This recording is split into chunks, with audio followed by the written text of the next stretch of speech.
Hi Hello. everyone. Hello. Hello, everyone. Welcome to Harnham's latest LinkedIn Live. Today, we are going to be launching the 2021 EU Diversity Guide. Keen to stress that this is live. So, of course, if you have any questions or comments on what we're talking about, we'd love to hear from you.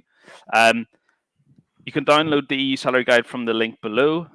We also actually launched our UK guide a couple of days ago. So if you want to have a look at that, feel free. And also, if you're interested in our US diversity guide, it will be launched next Tuesday.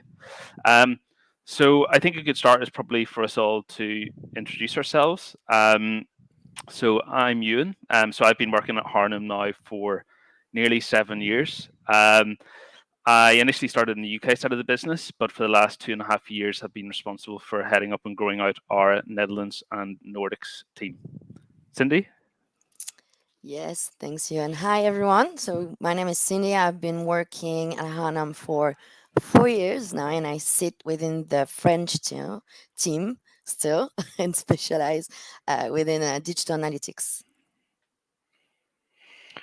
My name is Peter. I'm based in Berlin, Germany, and I joined Harnham in 2019. And from the get-go, I was just building out the DACH business. So we're covering Germany, Austria, Switzerland from Berlin. Cool.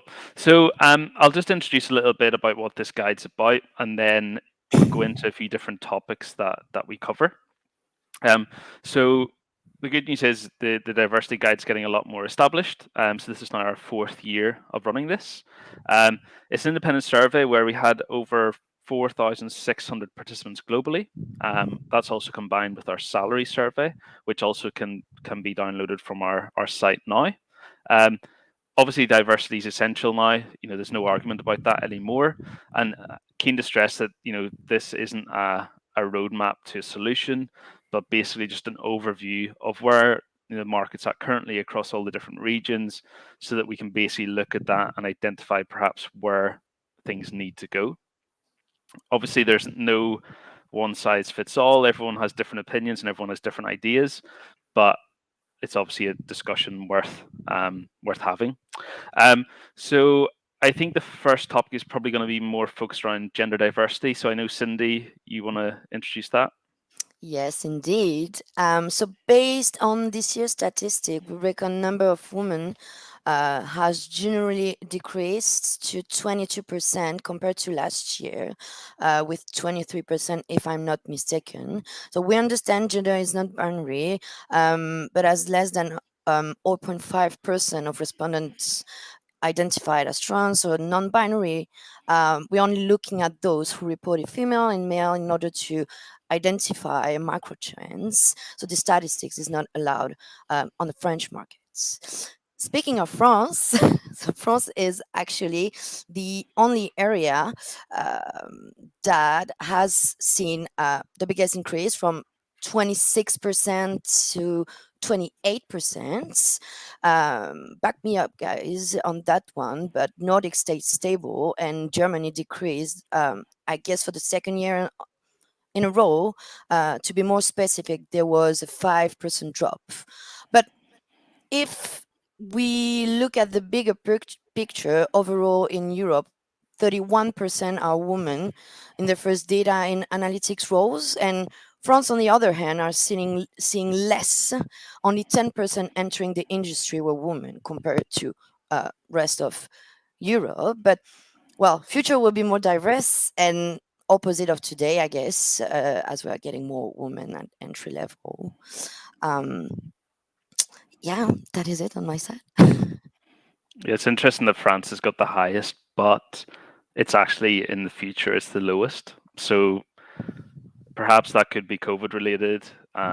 Hopefully next year, where there's a bit of normality, we'll know a bit more about that. But I suppose a trend is that unfortunately during COVID, a lot of the roles that perhaps were sacrificed by companies were people in junior positions, and you know typically that's where we've seen the last 2 or 3 years where women are starting to get into it now.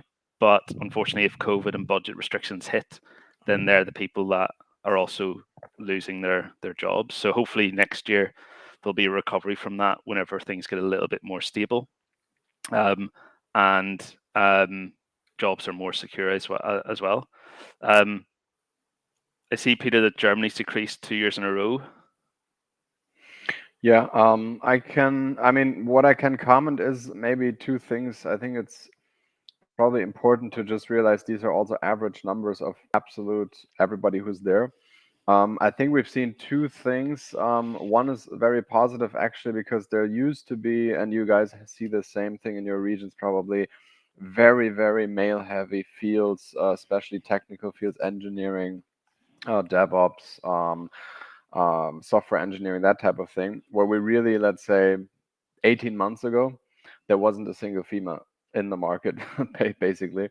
And now we've actually increasingly seeing those come in, and there's actually some roles we recently filled that was very unusual, where the client literally said this, not that we were specifically aiming for it, but the best candidate just turned out to be female for the first time in their team. So I think there's also that in terms of positives, but the drop is also I guess I see related to a factor that we have a lot of people coming into the country, into the EU, obviously because of a skill gap, because of migration, all that stuff. And obviously, males are usually the ones that move first when they go to a new country, and then the females and other follow. So we see that actually happening. I see the number is dropping, but I also see pretty much on a daily basis a lot of actually positive movement into something where maybe a year or two or three ago that wouldn't even have been on the horizon. So I'm actually expecting that to maybe the absolute number will sort of stay the same or just go down a little bit. But overall, we're actually seeing a lot of positive things, not only related to gender, but generally when it comes to people that we work with that find roles in the space. Yeah, and I mean, if you look at the guide, it says that 22% of European data and analytics professionals are women. The fact that this year there's 31% of women going into a first role within data and analytics, that's a positive shift, right? It's getting closer to 50, and as time goes on, the total number percentage of women in data and analytics will slowly start to increase, but it'll probably be lagging behind as these people progress and they go further in their careers and get to those managerial roles or head of roles that is a little bit lacking in diversity compared to junior opposite opportunities. And I think what you mentioned, you and the juniors will also start to come through, right? So there's Yeah. more females and diverse people going into the field. But right now, because the market, as you guys know, is very dynamic and very hot, people with more seniority, with more experience, with relevant stuff are being hired, and those tend to be the ones that started 5, 6, 7, 8 years ago. And then we had Mhm. more males in the universities and in the roles. So I think that also plays a role what you mentioned going forward now. Yeah, absolutely. I mean, I think companies that probably were looking at junior people because of COVID and redundancies could be like, oh, actually, I can get this person a good competitive salary with a lot more experience. So it Mm. has impacted the junior market to some degree just because of the talent that's on the market. However, I can safely say now that it's got very scarce again, which is obviously good for people going into new opportunities. Um, just a reminder, guys, that if you have any questions or if you want to share any comments, please do so. We'll pick a few that we think are interesting, and we'll try and discuss them as much as we can. Um, Peter, do you want to go into gender pay gap in a little bit more detail? Yep, that's the next area we're gonna look at.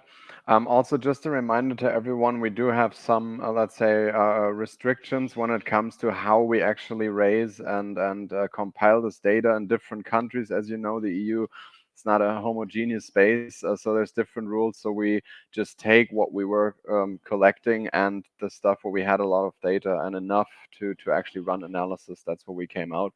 And pay is actually one of them where we do have probably the most information on the numbers. So generally speaking, we're talking about the median annual salary, and salaries generally have increased, and also the pay gap has increased. Which is obviously one of those is good and one of those is bad, and that is directly related, as far as we can tell from the data, to what we just talked about, is the seniority and the entry level role portion of the total hires being made. Obviously, the senior people earn more. Across the EU overall, the pay gap is 14%, or it has been last year. And in our space of data analytics roles, that also includes digital, that includes social media analysis. It's actually 13%, which is pretty close to the average. But the thing to note is last year it was 18.5%. So we actually reduced this 20-25% year over year just in our space. And now it's pretty much around the average for all industries in general. As far as absolute numbers, the average salary is for males 60,000 and for females in the same roles 54.9. So that's pretty much the EU average. And we also see differences between countries. So you guys see that Hyun is from the Netherlands and Nordics, and he's in France. I'm here in Germany. The Netherlands as a single country is actually the worst when it comes to the gap. So it reports 24% and a difference. And France, on the other hand, is the top end with the lowest difference of 5%.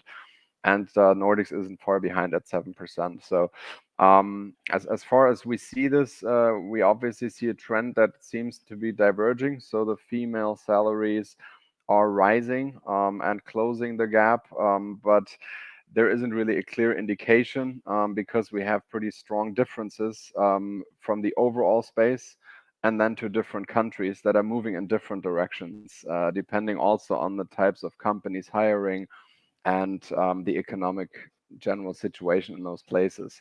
So that's what we can see. As far as the significance of education, so if you have a STEM degree, there the difference actually swaps around, and people that have a STEM degree who are female are actually 8% over their male counterparts with the same degree. Which is also an interesting sort of outcome of the analysis. So we see a pretty, we definitely see movement. I think we can all agree that that's a positive thing, that we see movement and the movement is in the right direction, generally speaking. But also we see different countries still have their own challenges, let's say, that are not always easy for our analysts, but also just daily operational business for us to really see where that comes from and which are the moving factors. Maybe you guys can, yeah, just comment on your numbers. Obviously, you and you're in the sort of Yeah. covering the space with the largest gap, and Cindy, you're the lowest one. Yeah, I guess I should go first because the Netherlands is the worst. I mean, obviously, it's great that in general it's going down, so 13% down from 18.5. Little bit concerning that the Netherlands is 24%, which is nearly double the EU average across any industry. It's tough to know why, to be honest. The Netherlands has got a lot of entry level people coming in that are women, and something we'll touch upon later is the leadership divide. Actually, the Netherlands has the strongest in terms of leadership and diversity. So, there's obviously something in the middle that's caused a little bit of an effect on the average salary. There could be a number of different reasons for that, and this, it's obviously something that is probably different for every person. But I'm sure it's something that, well, speaking to our hiring managers, I know it's something that they want to sort out as quickly as possible. But yeah, it's tough. It's tough to know why without really granular inspecting. I guess it would be good to know why potentially you think France is 5% and what, why that is so good compared to everyone else. Well, actually, I'm very happy to see that there is kind of stability. And when I look at my market, digital analytics, that's I can 100% only agree with that. I guess there is and always been some kind of awareness and uh, in terms of parity and gap. I wouldn't. I don't know really what we do differently, but I guess awareness is the first step.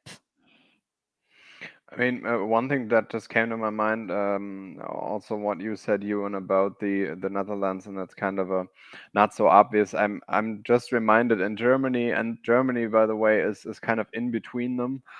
So it's not at the very top where it's very low, but it's also not at the bottom where it's very high. But I think the Netherlands and Germany, especially, there's also a large number of very old companies, meaning like, the famous brands, 100 years old.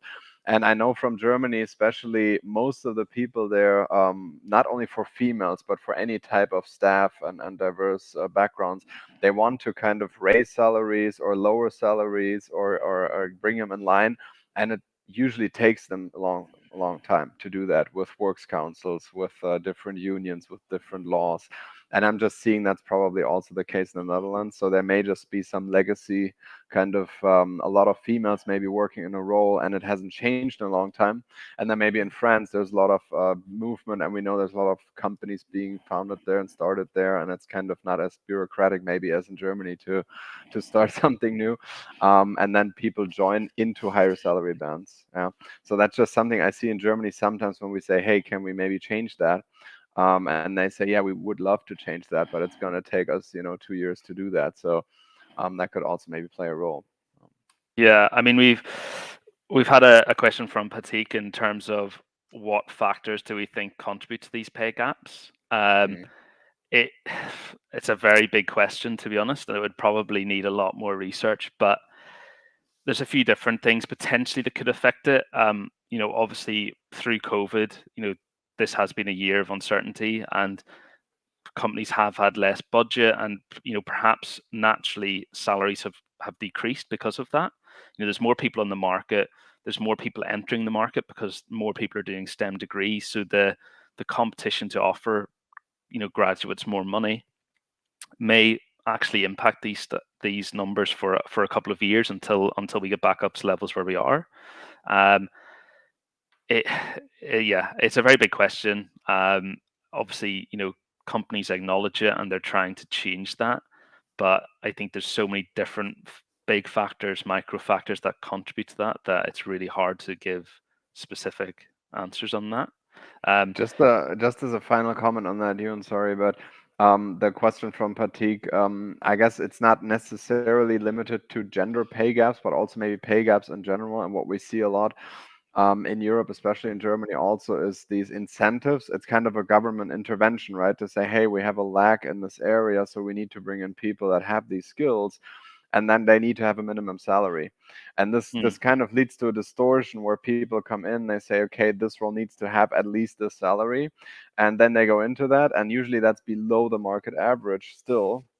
And then they find out, hey, this is a good salary, but actually my colleague here is earning 10-20% more than me. So for my next role, I want to move into this salary that I know no is the market standard. And that's going to take half a year, 2 years for that to yeah, kind of even out. And these companies know, oh, we can't do that. We have to now adapt to this new salary. That again takes some time. So these are also factors where you sometimes have external rules, laws, incentives, regulations in place that may create these gaps yeah. artificially.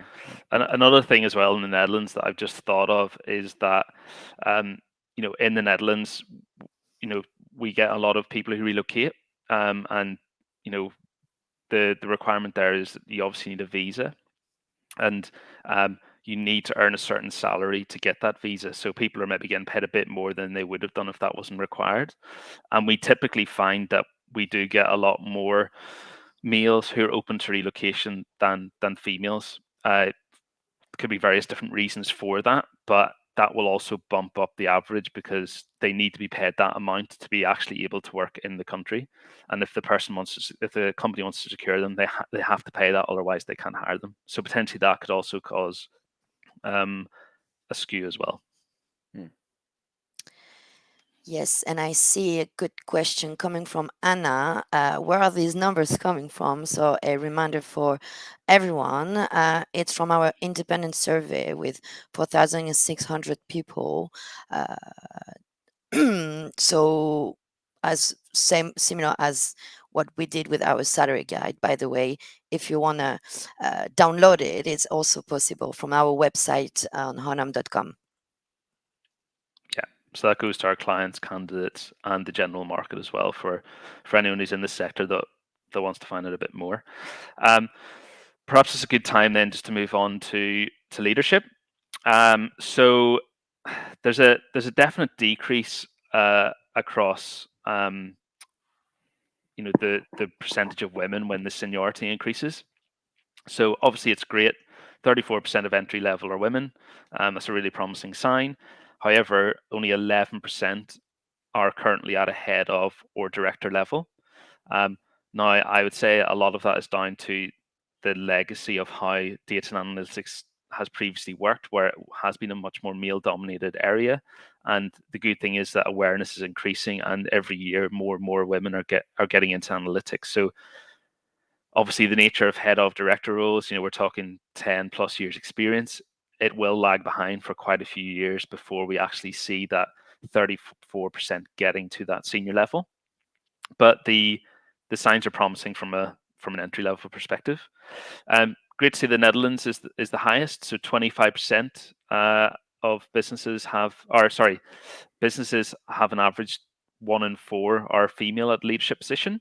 Um, France, on the other hand, is a complete opposite. This kind of took me by surprise, but only 4% um, of French businesses on average are female at the leadership level. Um, which is also interesting because they have the most women overall. So there must be some contributing factors to that, and what that may be. Maybe we can discuss later. Um, and also, we asked a question in terms of what are people's perceptions of their company's leadership teams and how many women do they feel they have at leadership level. Interestingly, that came back to us at 22%, when the reality of that is that it's 11%. So perhaps there's a lack of visibility or a lack of awareness in some companies, perhaps, to kind of explain what the current diversity is across the business and what they're actually looking to achieve. Um, Another point on the Netherlands is obviously it has the most women in leadership, but it has the worst pay gap. So it suggests that the pay gap isn't a problem with the number of senior women, but it's obviously people getting paid different wages at that level.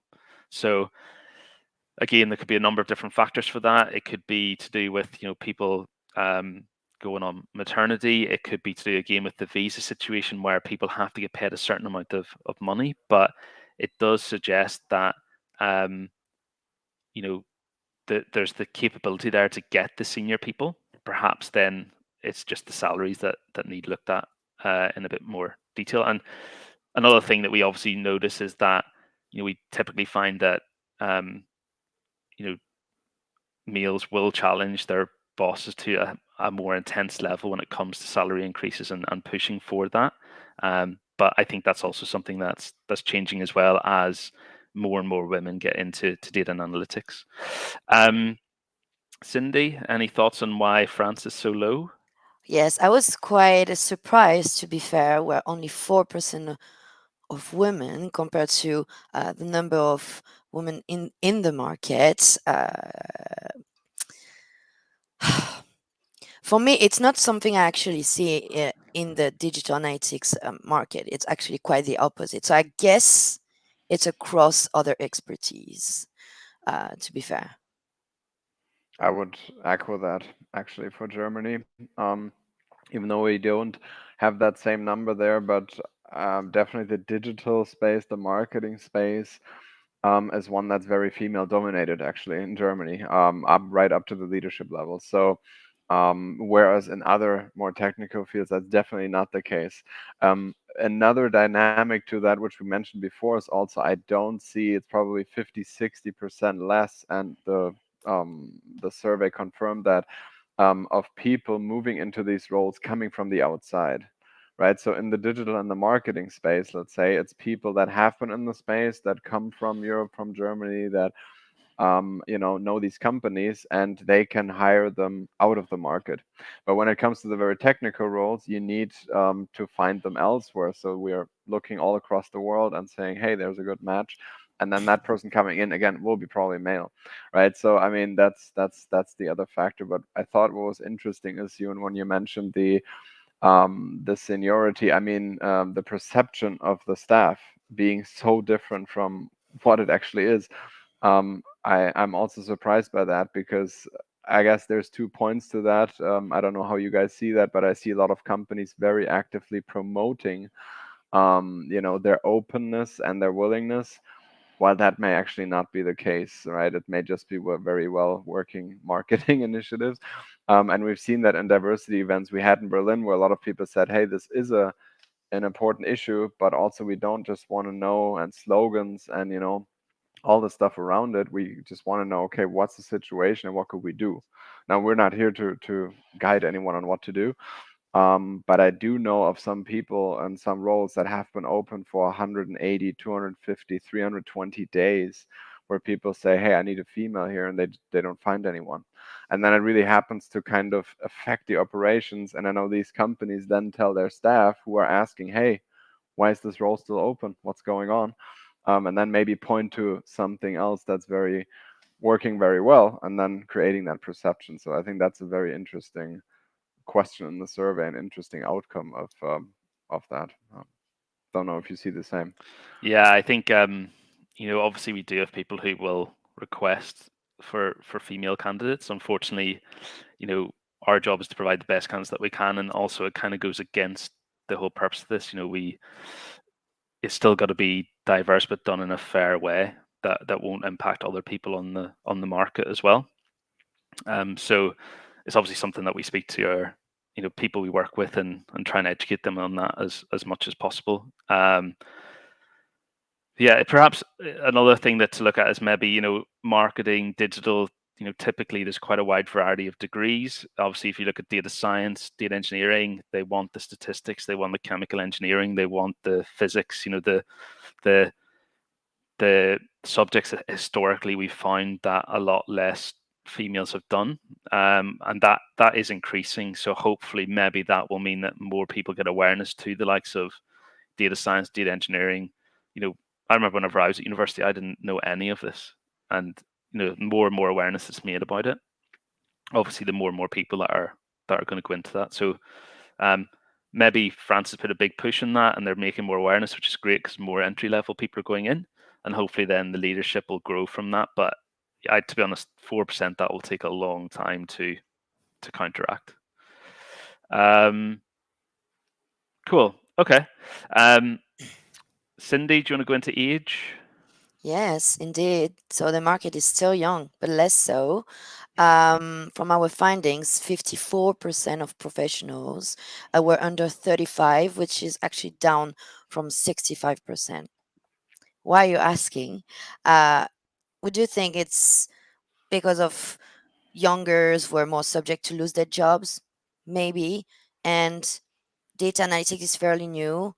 But I do think, and I'm convinced it will gradually get older to actually give you a bit more detailed overview. So 25-35 is still the biggest single group, over 50%, but the median age is 35, where in Nordics, 55% is over 35, which is the oldest we found.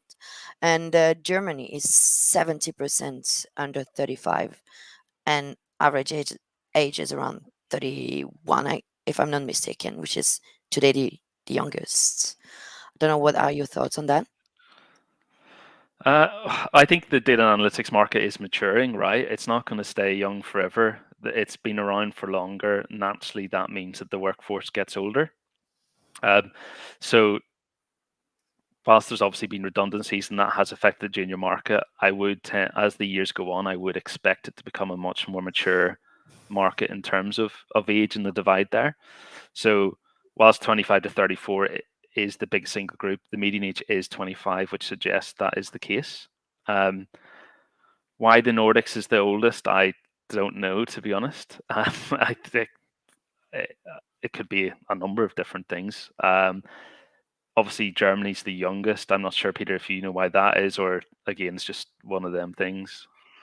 I can't tell you why it is, but I can almost guarantee that that number is going down in the next coming years, because the one role that has been increasingly requested more than any other is actually this kind of bridging skill. Somebody that knows how the old system works, right? How an IT organization works, and what assessment criteria they're applying, and then also understands the data approach, the analytics approach, the sort of unstructured cloud-based, let's say, for a lot of these companies, that's still how it is, right? It's they're transitioning to it now. They're creating new organizations, and they've filled a lot of these organizations with these very young, very talented people from the data space, from the analytics space, the engineering space, and now they're seeing, hey, we actually need someone to connect this ability, this capability with the rest of the company, and that needs to be somebody that knows both worlds.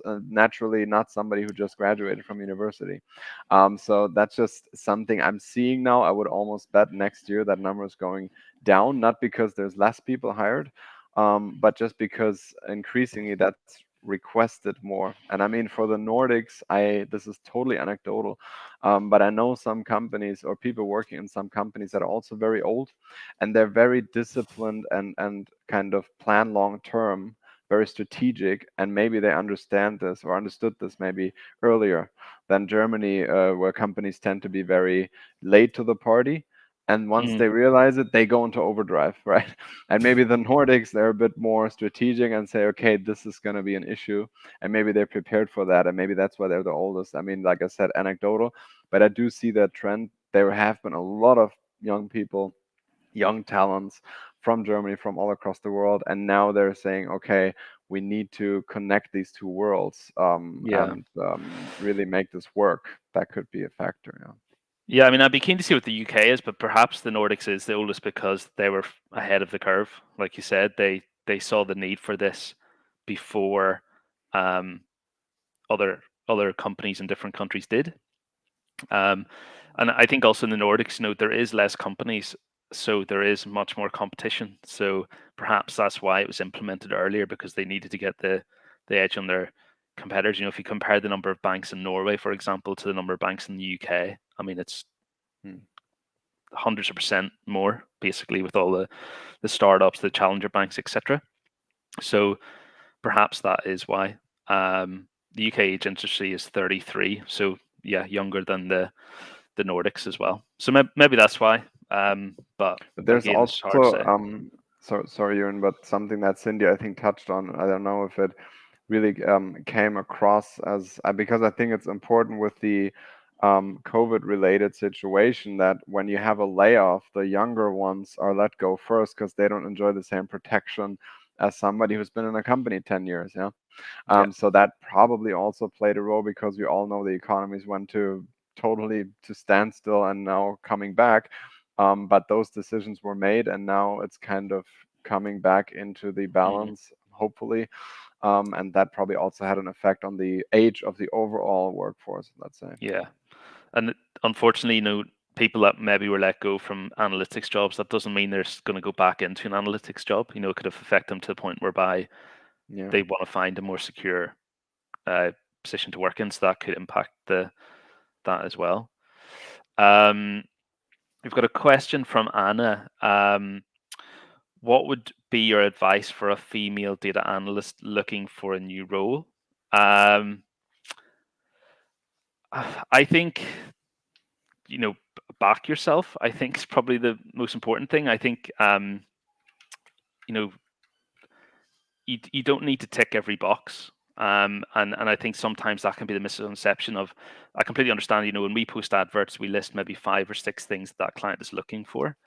A lot of the time that is an ideal world. And to be honest, not many people exist. So if you feel like you've got 4 of the boxes and you feel like you actually could upskill and train yourself in 2 of those boxes, companies are very open to doing that. But they'll only be open to doing that if you actually apply to the job and, in interviews, explain how you pick things up, how you learn things, really look at your competency questions when it comes to, um, if they're asking you how you would go about doing something you've never done before, really demonstrate that you have that attitude and that mentality to learn those things. Um, so yeah, I think, back yourself. I think if you think you've got what it takes, apply. The worst that can happen is, they say no and you'll get feedback for that and you use that for the next time you look. But the more jobs you apply to, the more experience you get and the more likely you are to kind of perform to the levels in the interview that a company would expect. But it's an industry where people are learning every day. presume because there's 6 things listed, you need all of those 6 things. I'm not sure if anyone else has any advice on that. 100% Yuan.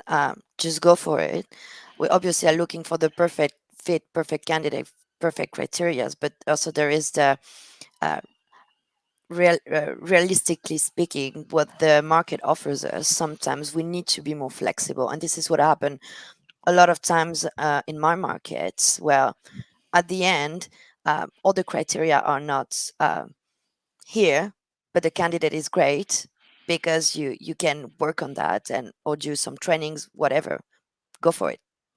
Yeah, and especially at entry level, I mean, culture is so important for companies as well. They want people to come with the right attitude and the right mentality. So, if you're missing a few things, but you demonstrate that you've got what it takes to learn those things, they'll give you that chance. And my final advice to anyone would be come to Germany, please, and then be flexible with the location. And that's only half a joke because actually the data analysts or junior analysts generally are highly sought after. And the number one reason that we have trouble sort of finding them or presenting a selection is that people don't want to relocate. Because companies that are interesting are usually not in Berlin or in Munich. They're somewhere in between, and there's a lot of opportunity there. If you're just flexible with the region, especially maybe at a younger age where you're still willing to make that move. And the second thing is just piggybacking on what you guys said is the to understand like where are you in the organization, because we know there's data analysts that may be working on channeling into the BI team or into the marketing team or maybe a product team even, and just to even maybe pick one and see, okay, how does that work, what's the value I'm contributing there, so you can showcase that also in your profile in interview to say, this is what I can do and this is what I see myself bringing to the company, because that's kind of the story they want to hear. Versus where you have a data scientist or an engineer, you can pretty much just share your screen, take a look at the code, and then that's your, at the end of the day, that's your resume. If the culture fits, yeah, and that's just different for generally speaking a data analyst. So that would be maybe my 2 cents. Yeah. Cool. Well, just a reminder, if anyone has a question like Anna, please ask away. We'll try and answer as many as we can. Obviously, I'm a bit wary of time. So, Peter, do you want to go into disability? Yes, that's the another point we wanted to touch on. Disability often overlooked, not necessarily in our survey, but it's a topic that not many people think of or mention when they talk about diversity. But it's something that we've also surveyed.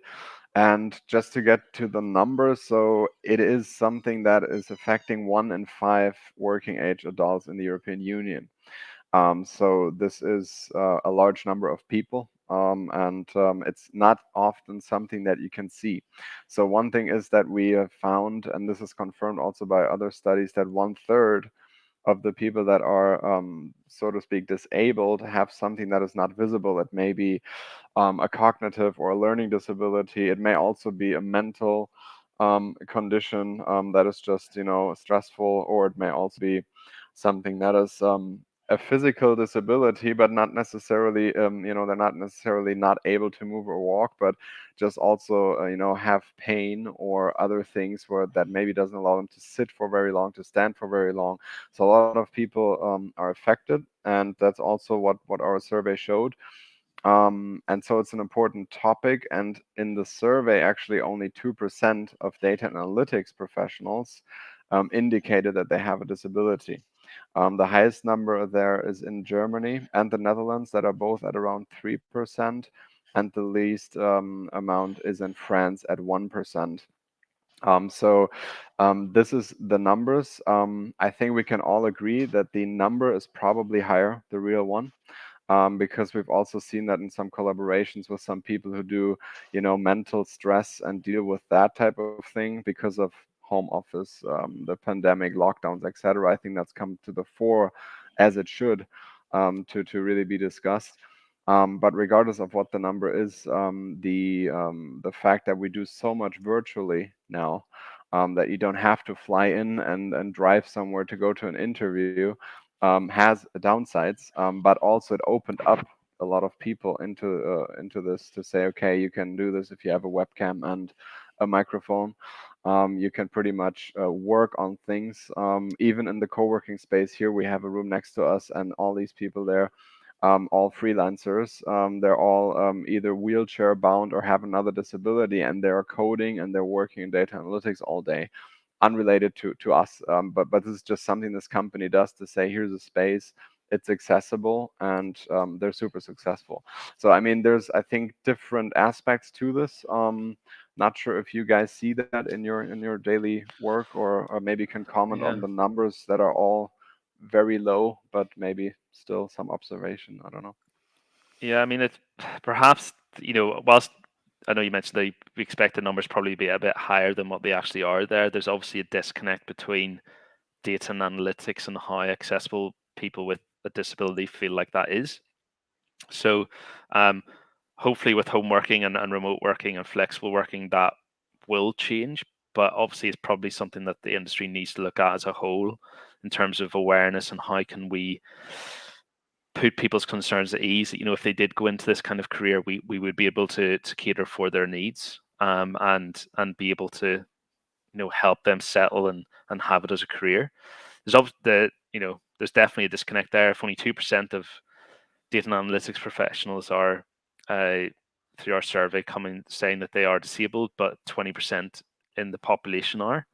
That's we're way off what the national average is. So it's obviously something that maybe the industry can look at and try and make it a bit more appealing. But yeah, it's it's up to the person as well, and the situation they're in. So obviously it's a difficult one. Yeah, not sure what you see in France, Cindy, but just another thing is, and we had the same in another discussion about like mental health and the stigma associated with that. I think the number there is actually even higher. I think 3 out of 5 people in the EU, at least in the EU, suffer from some sort of mental health, stress or problem. It doesn't need to be disability, but it's something that everybody experiences and nobody really talks about. Probably like diversity 5 years ago. So, I mean, the thing we see there is because you just said put people first. I'm paraphrasing what you said, but just to put the importance on that to say, we can't just look at technical skills, coding Mhm. ability, and tool knowledge. It needs to be something that makes sense for the employees. And at least, I mean, maybe it's the same in France, but in Germany, I see increasingly companies come to that realization to say, don't only test this, don't only run the technical on the paper skill check, but also see, okay, what's motivating this person? What's this person struggling with? Yeah, what are they going to do in 3 years? Yeah. And I think that's a positive development in that sense. Yeah. And I think another thing we can say is obviously working with a lot of our clients, particularly since COVID, mental health's got very serious, and I think a lot of companies are starting to implement things where they have a support group, they have a company that people can call where it's like 24-hour access to just have a conversation and have a chat with someone they don't know. And I've definitely seen an increase in that in benefits packages that are being offered to candidates, and it's often a thing that companies don't really mention, but probably they should be mentioning a lot more because it is important to a lot of people. And that could be the difference between them thinking actually this company's a better fit for me than the other, but they're not aware of it because it's at the bottom of a contract or the bottom of a benefits package. Um, so That's a great point. Yeah, a talking to lot people, of companies have great benefits. Nobody ever mentions it. yeah, Yeah, absolutely, and it's similar with when you look at maternity as well. It's something that could be broadcast a lot more to really give people visibility on that. I mean, I'm sure you've seen on LinkedIn about people, kind of putting a point that they don't want to apply to jobs anymore if the salary isn't advertised. But there could be a lot more things that should be advertised really to help people decide whether it's a job they want to apply to or not. hmm. Um, Moving on to that, then I guess we started talking about benefits. So Cindy, do you want to take us through what we found on that? Yeah, happy to. So, transparency with benefits is one way actually to help improve diversity, as you mentioned earlier, Ewan. So, different benefits are prioritized by different individuals. So, it's essential to make your full offering that it's clear at the point of recruitment. So the top five sought after benefits we find out. So number one would be flexible working. Number two, working from home. Number three, bonuses. Number four, health insurance.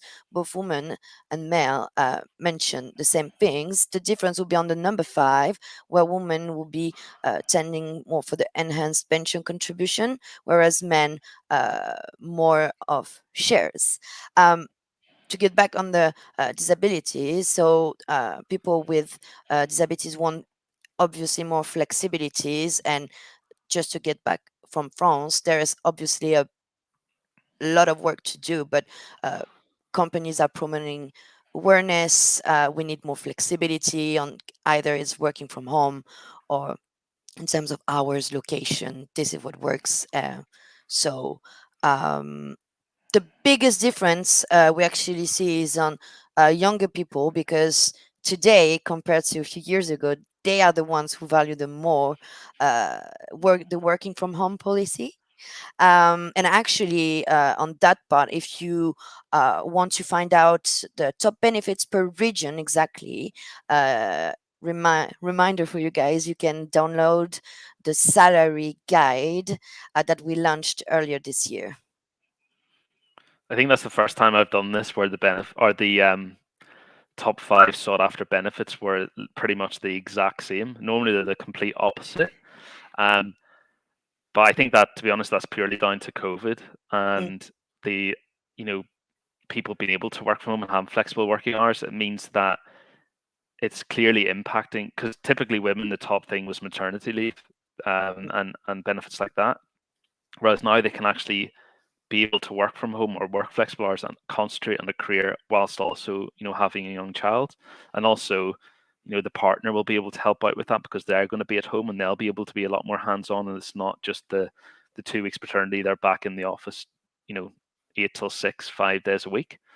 So that's definitely a positive from that. Because yeah, normally every year is the polar opposite. So it's good that it's aligning. And enhanced pension contributions and shares, I mean, they're semi-similar in terms of financial motivation. So, they are pretty much identical. And they also point to this drive for security to some Yeah. extent. It's a longer term type of ambition. If you look at shares, they will monetize in a few years. Pensions, that will monetize later too. Yeah. Um, yeah, I mean, just one thought I had on that, and it's not specifically for Germany, but just generally this kind of that they're coming together. I also see that a lot, that it's with salaries. Also, I think it's going to have a positive effect actually on closing these gaps, because companies, I see a lot, almost paying and making these decisions like they used to in a contract market, or maybe still do in a contract market, right? Where it's very much down to really disregarding, if you are if male, female, on site, somewhere else, sitting in a wheelchair or not. They're just looking, okay, are you a great fit? Does this make sense for you? Can we hire you? Just because the situation is so competitive and they can't afford to have any bias, let's say, increasingly. And Mm. I think that's both working together to just say, okay, it needs to be a good fit. So yeah, but it's Yeah. interesting that it's almost exactly the same. Yeah. And for the hiring perspective, it pretty much confirms that, if you're not going to get with the modern way of working and you want people in the office 5 days a week, then you're just not going to hire the people that you need to hire.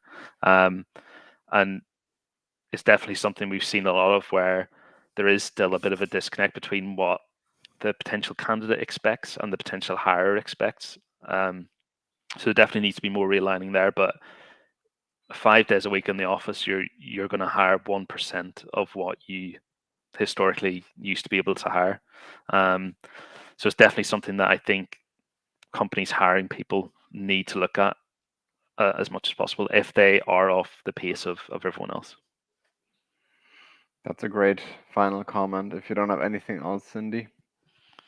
No? All right. So we did give a bit of advice here, but just at the very end. Cool. Well, that's it from our side. So for everyone watching, again, if you're interested in learning more about this or really seeing some details, we couldn't cover everything, and a lot of these topics, as you guys know, go well beyond what we can cover in 50 minutes here. But we hope to have given you just some insight, background context to the guide itself when you take a look, but also from just our daily experience in the data analytics space here in Europe. You can download the guide. You can also check out the UK one, which was launched yesterday, and the US one is to follow next week, Tuesday. And just as a final comment, if you are watching this now or later, it's going to be recorded as well. And you're involved in any type of organization, nonprofit or for-profit that looks at diversity, or these questions really for working life for everyone involved in the space, feel free to get in touch, because we also have a LinkedIn Live program that goes into different topics. So we sometimes interview people, sometimes it's a podcast, and we're always very open to opening that forum up for interesting speakers, or if you have maybe also a critical viewpoint, or you feel something we didn't address is relevant to this discussion, please feel free to check this out. In that sense, some shameless self promotion. I will be doing a LinkedIn Live next week. We may actually get into some of these topics. It's with Analytic Partners, which is one of our clients here in Germany, and we will be talking about a very digital analytics heavy topic, around the cookieless future of analytics. So if you're interested in that, feel free to join us then. And yeah, let us know if there's any questions from my side. Thank you very much for the time, and for sharing this with us this time. And yeah, hope to see you in the next one. Goodbye. Bye bye. Bye.